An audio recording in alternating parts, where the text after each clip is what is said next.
Hello and welcome to the Athletic NBA Show. It's Thursday. I'm Dave Dufour, and that means it's Nerder. She wrote, joining me as they do each and every week, even in the middle of the summer. Seth Partnow and Mo Dakhil. What's up, guys? Hope your summer break is going pretty well. Going well, chilling. I'm a little bit bored, but going well. I mean, there's basketball. I just watch NBA, Dave. I just You're watch. not you're not in on Team USA. I'm actually going to do a pod with Joe Varden and Will Guillory. That's going to come out on Friday. We're going to talk a little bit about Team USA in the World Cup, their training camp, Jaren Jackson, and what he's going to be able to do with no 3 seconds. It's going to be fun. I normally am in on Team USA and the national basketball team stuff and all that stuff, but I'm gonna be traveling during the World Cup and not gonna be watching it, so I don't know the time zones and everything. So yeah, just bored. Yeah, I doubt I'm going to see any of it either.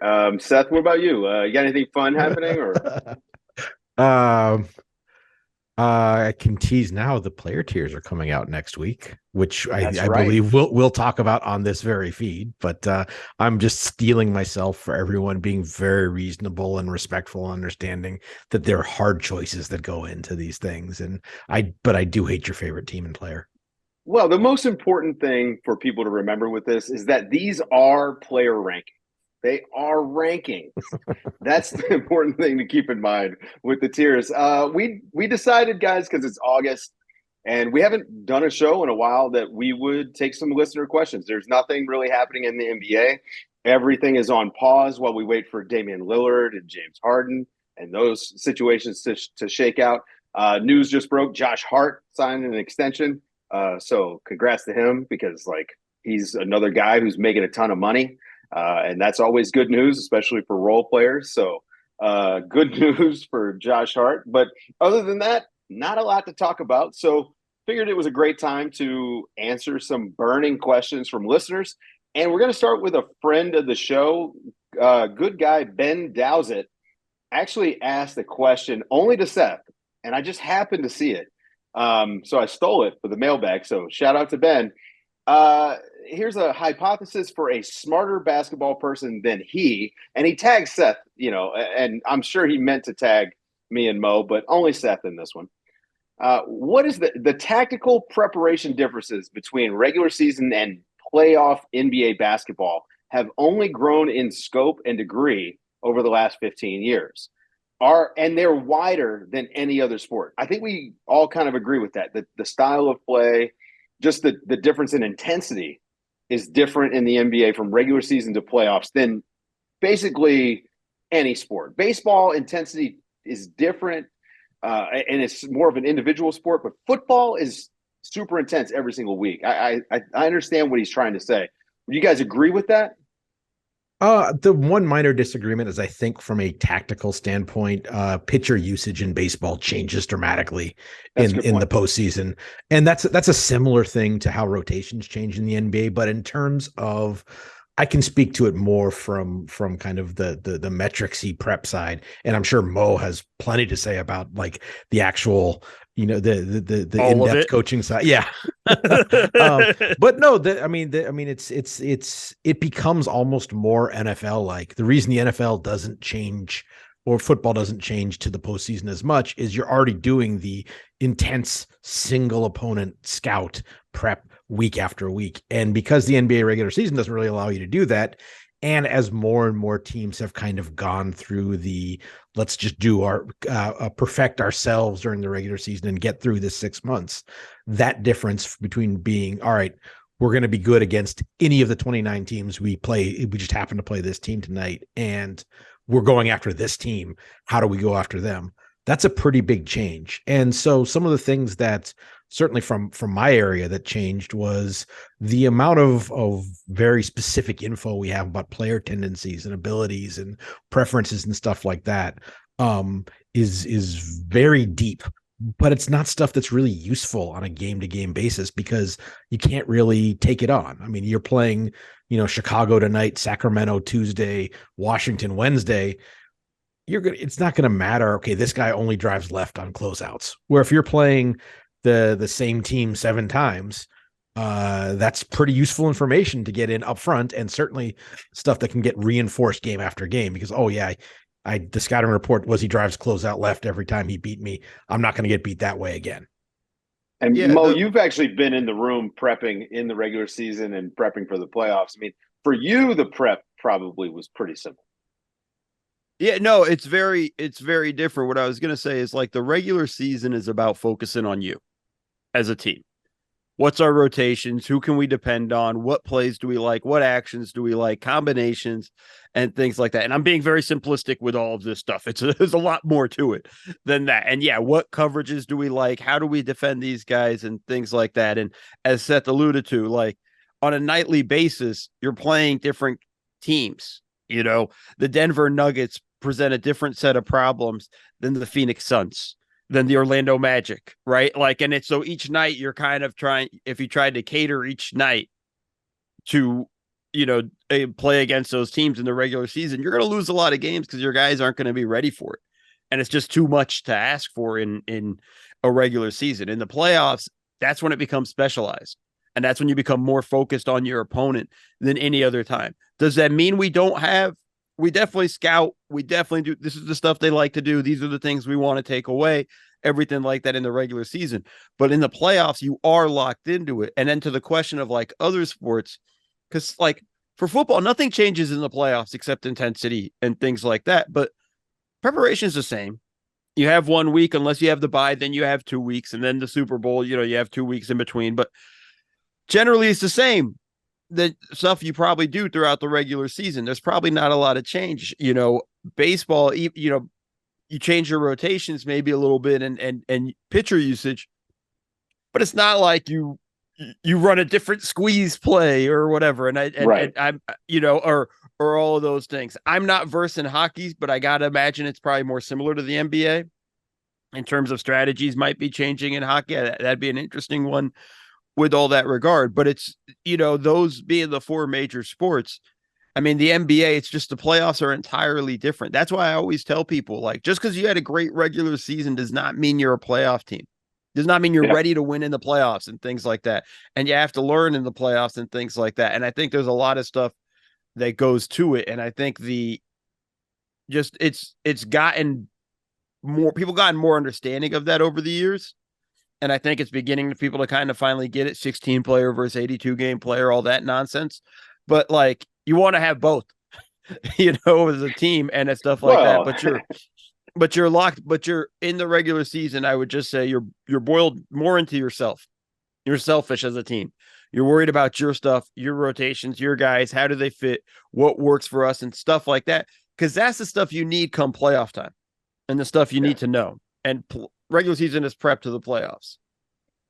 Mo, you've been around long enough that, and I just called you old and unintentionally, but you've been around long enough to has that, my impression is the degree to which in the regular season you're focusing on you has increased over the past couple decades, where maybe 20 years ago there was a little bit more, well, tonight we're doing against these guys, and maybe it's kind of come out of the Popovichian school of managing the regular season, but that seems to have become sort of much more standard now than it has been. Would you agree with that, or has it always been that way? I mean, I probably agree with that, but obviously, like, we'd have to probably talk to the coaches from the 80s and 90s to kind of get an understanding more than just because, I'm actually trying to work on something about just the changes technology wise and how it affects the NBA over the years.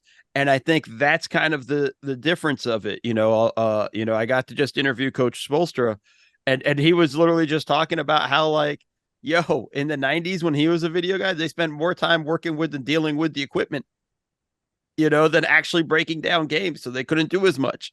Now they have all the equipment, shout out it's to different, synergy, man. So there's like it's like a different, all with the change with technology is going to be the change in that type of focus of those things.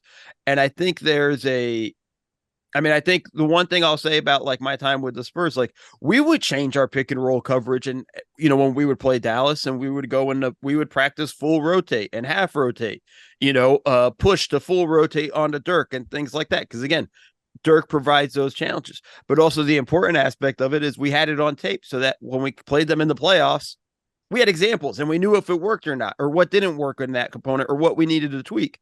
And I think there's a lot of that stuff, but it's again, regular season, so much more about you and building your philosophy, your culture, and everything that's going to go into it, because that's the bedrock. That's the foundation when you go into the playoffs. This is what we do. And now we're going to change some stuff. But because we know the stuff we do so well, we'll be able to change some of that stuff. All right. I'm glad. Listen, we got to move on from this question. We're going to be here all day. Seth's got one more point, Seth.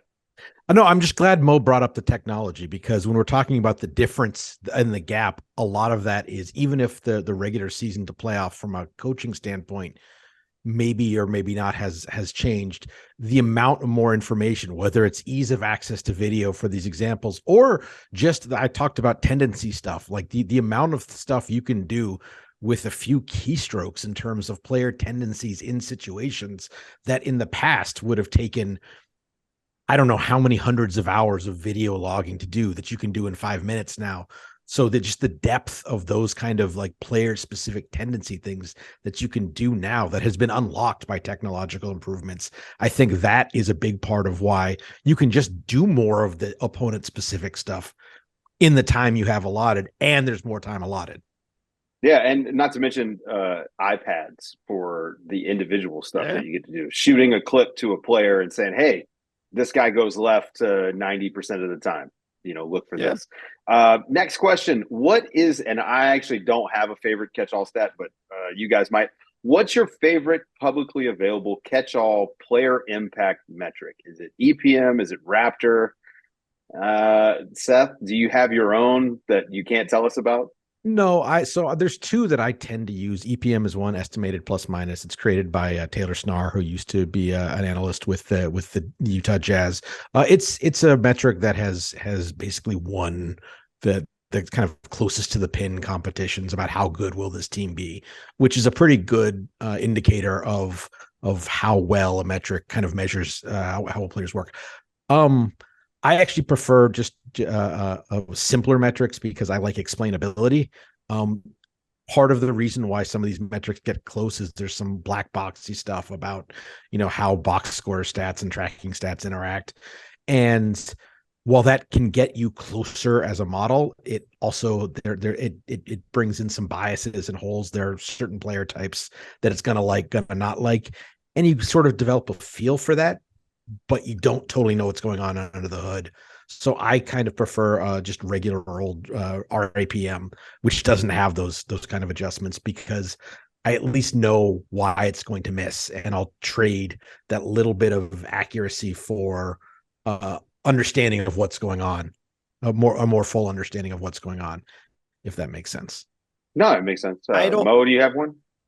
I actually don't, because there's too many. Yeah. Like at the end of the day, there's just too many. And to Seth's point, like I don't fully understand them. It's not, I'm gonna yell at the analytics community here for a second, Seth. So earmuffs. But like that's the problem with stats sometimes. Is it's not easy. Like I'm a dummy. I need something to easily to understand. And Seth does a great job. When I send Seth a text, what does this mean? He does a great job breaking it down. I think we just need more of that from the analytics community so people can understand that stuff. I have a hard time with just all of them. There's just too many of them. And you can find what you're looking for if you go to the different ones or whatnot. Yeah, everybody should just text Seth when they have we can just put his number on the podcast and everybody can text him whenever they want. want. In the show notes. You're great. The last point to be made about the all-in-one stats is it's very important, and this is something I repeat all the time. Dave, you've seen me do it in a classroom setting, is understanding, to Mo's point, what these things are measuring. These aren't this player is X good. This is the impact this player has had in the situation in which he's played. So it's the position he's playing, it's the teammates he's playing with, it's winning the game. he's appearing. The vast majority of players, the situation matters a lot in terms of how well they perform. And so that's what we're measuring. And so a lot of times I've had people who use very in-depth player value models in like gambling. They've told me that they throw their model out, their output out when a guy gets traded, because he's almost becomes a completely different player because he's in a different scheme, a different teammates, different spot in a rotation. So it's how good has this player been, not how good is this player. And that's a small difference, but I think it's very important to remember. Yeah, because it's not like baseball, which is more of an individual sport where the stats tend to translate, and guys are typically about the same. My favorite stat is wins. That's it. Okay, what great player from the 80s and 90s would lose the most value if playing now, and who would gain the most? Oh, Gain the most. I got a tricky one here. Alex English would be a better player now, and he scored a lot.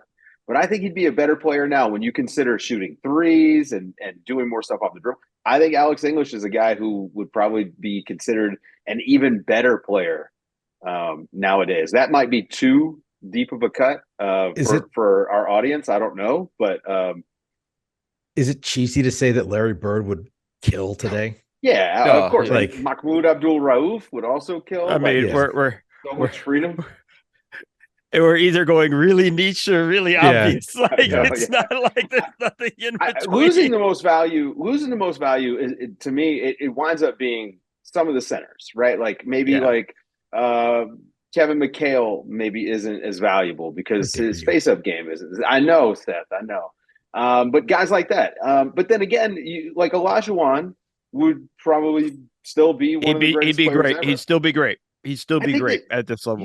I think Ewing almost Ewing is a player who might, because his offensive game was so like mid-range jumper and happy and as good a rim protector as he was, maybe early in his career he could move and slide on the perimeter, but certainly for the bulk of his career he was more of a drop guy. And you can be very good at that, but like Brook Lopez isn't like an MVP level player. He's a very good player.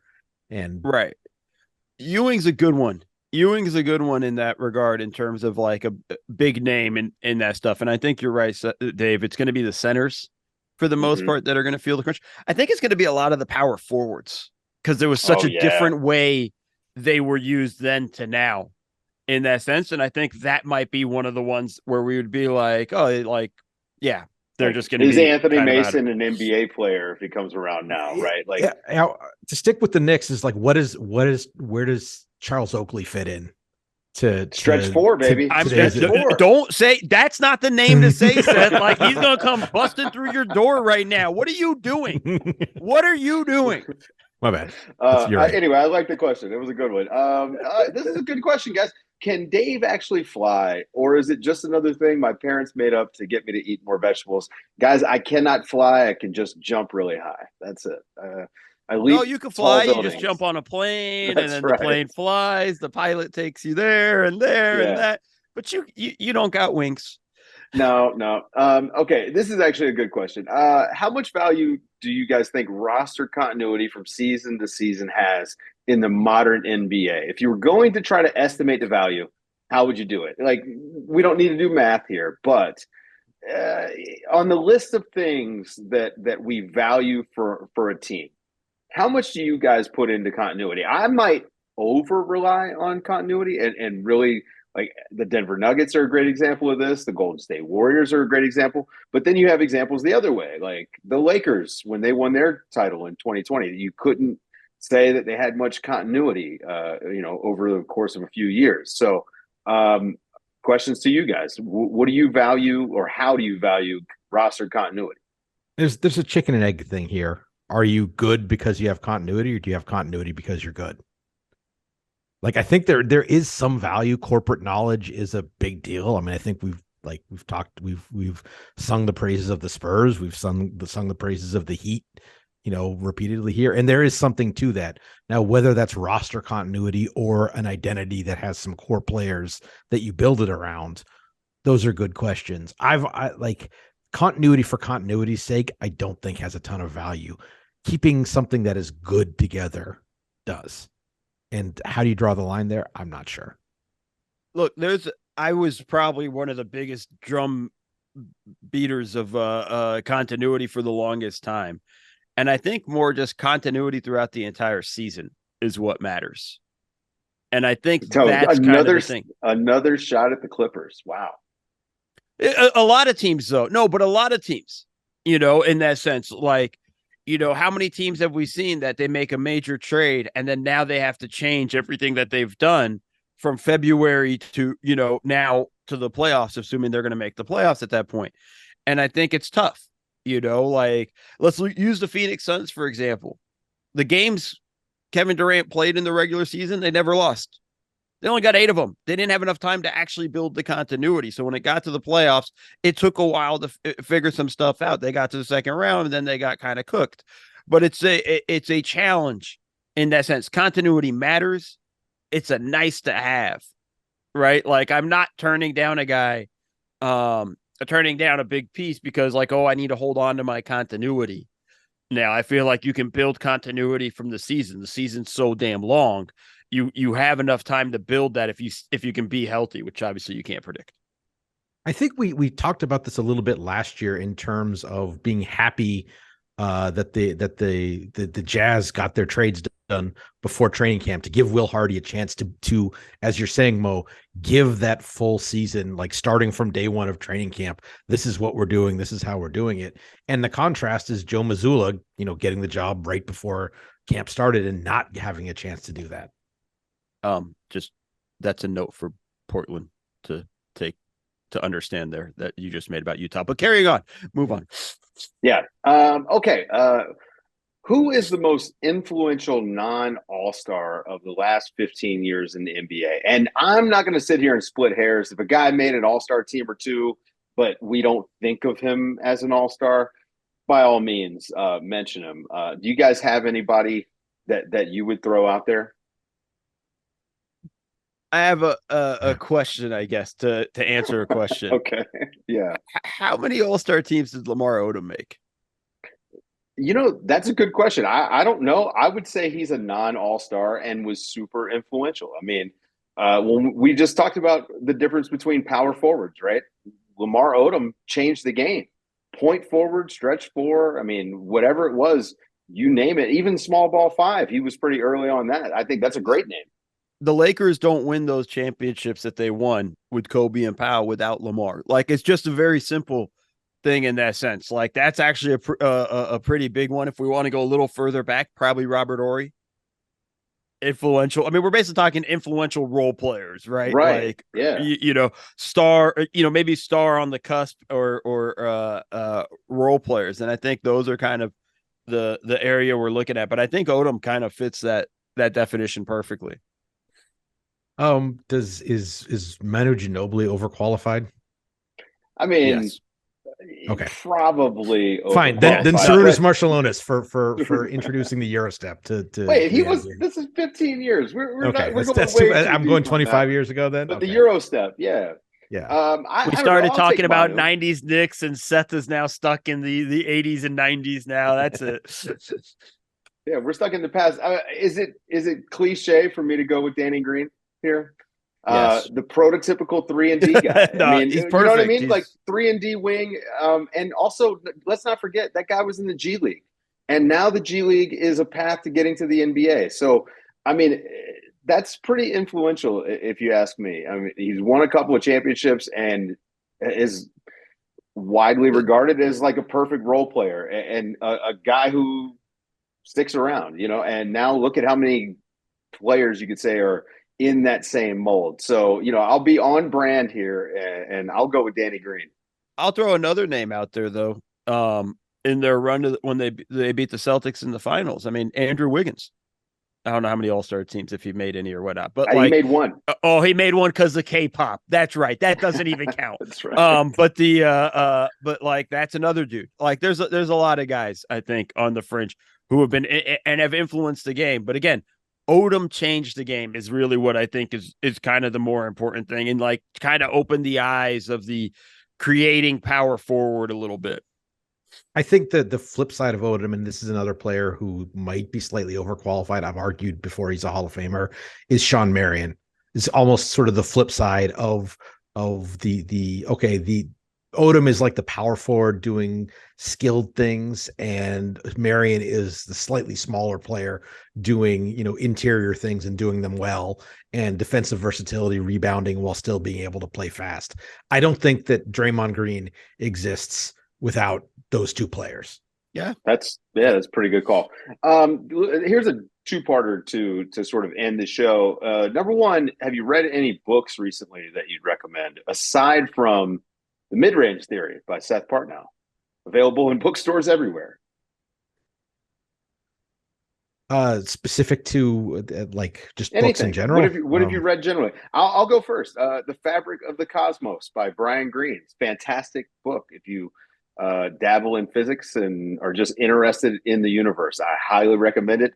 Audiobook will put you to sleep. Just pick up the hard copy and read it. That way it's in your own voice. I'm the kind of person who has like 10 books open at once. So like I don't actually always finish them, but there's a lot of book a while ago that I've been thinking about again. It's called The History of the World in 6 Classes. Which is basically looks at human history through like what was like a dominant drink of the time, whether it's water, tea, coffee, liquor, beer, whatever. But that's a really interesting one. And then there's another one. When you start to realize, Seth, that a lot of things in human history were done by people who were a little bit buzzed to drunk, it gives you a whole new perspective on human history. I just started one. It's I forget the name of it exactly. It's something like How We Got to Today, and it's sort of a similar thing, looking at like technological innovations that have changed things. And it sort of starts with the printing press being influential, not just because of creating knowledge of passing books around, but it made people realize, oh my God, we're all nearsighted, so we all need glasses, which led to massive increases in like lens making technology and using and how many things have come from that. Like, now like basically the modern age is developed because of, we can do these things with glass and refract and manipulate light in that way. And so I thought that was sort of a fascinating sort of second, like tangential effect of a massively impactful innovation. You like the butterfly effect. It seems like you're into this caused that, and then that caused that. I swim in complexity. I love it. Yeah, I see it. Yeah. Mo, got any books? As you guys all know, I don't read. But I did watch The Meg 2 last night. So that was a stupid, silly, unserious movie, but was fun. So I enjoyed it. And as some people like to yell at me, that's cinema, folks. There you go. Okay, so getting to the question. This person was reading some soccer player profiles with an analytics bend and came across percentage of ground and aerial duels won. And it got him thinking, would measuring something like percentage of drives to the rim given up per 100 possessions, like one-on-one defensive possessions, would that be good information to have when you're trying to compare the effectiveness of perimeter defenders in basketball? I'd say yes. Players absolutely would hate it.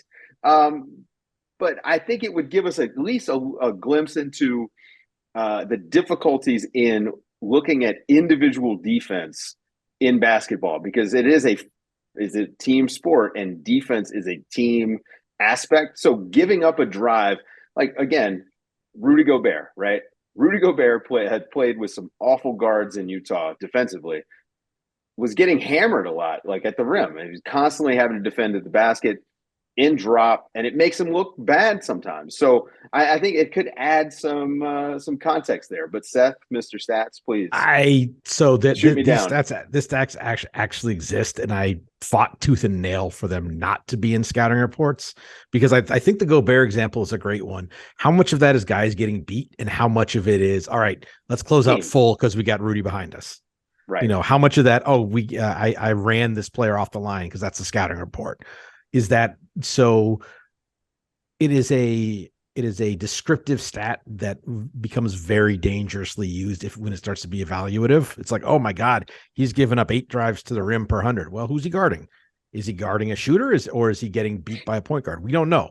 That's completely opaque from that stat, and you would need that additional context for it to be useful. So it's not something that it's on its own. I find that useful. And when it has that much complexity attached to it that you need to explain, well, this and that and this and that, you've kind of lost the point of using it as an indicator stat anyway, if you have to like caveat it that much. I think this is my problem with a lot of just defensive stats when we try to do it that way, is there's just so many things we don't know. You know, what's the coverage? What's the plan? What's the game plan? As everything Seth was saying, there's so many variables to it. And I think that's the problem, right? Like that's the challenge with defensive statistics, with all those things. Part of the issue with all the catch-all stats and things like that, just being able to measure defense. It's like, you know, he did his job. Hey, I ran Steph Curry off the 3-point line and ran him into help. Steph made the shot because he's freaking incredible. But I did my job and I did what I was supposed to do, you know, but the numbers are going to say I fucked up. And I think that's kind of the thing there with defensive stats like that. And I think you got to be very careful with what you put in, especially what you present to players more than anything. Well, else. I mean, and that's a whole different conversation, but I don't mind seeing the stuff just to have the information available. You guys have anything else on your mind as we wrap this up? I mean, this was a pretty good mailbag. Oh, Dave, I got a lot on my mind, and it's Portland fans don't like me. Oh, well, I don't think they like anybody right now. Seth, anything as we close? I'm just steeling myself for the deluge that's coming my way next week. It's fun. Guys, check out the I will over at The Athletic. Tears, TEARS. No. We've made some innovations to how we're presenting them this year. I think that there's it'll be pretty neat to look at, if nothing else. Will it jump off my screen? Yes. Okay, we're off the rails. That's what we call a tease, folks. Go and check out Seth's Tears next week, and we will do a companion pod of some sort, to talk about the Tears, because we also want to yell at Seth. So for Seth and Mo, I'm Dave, and this has been Nerder, She Wrote, on the Athletic NBA Show.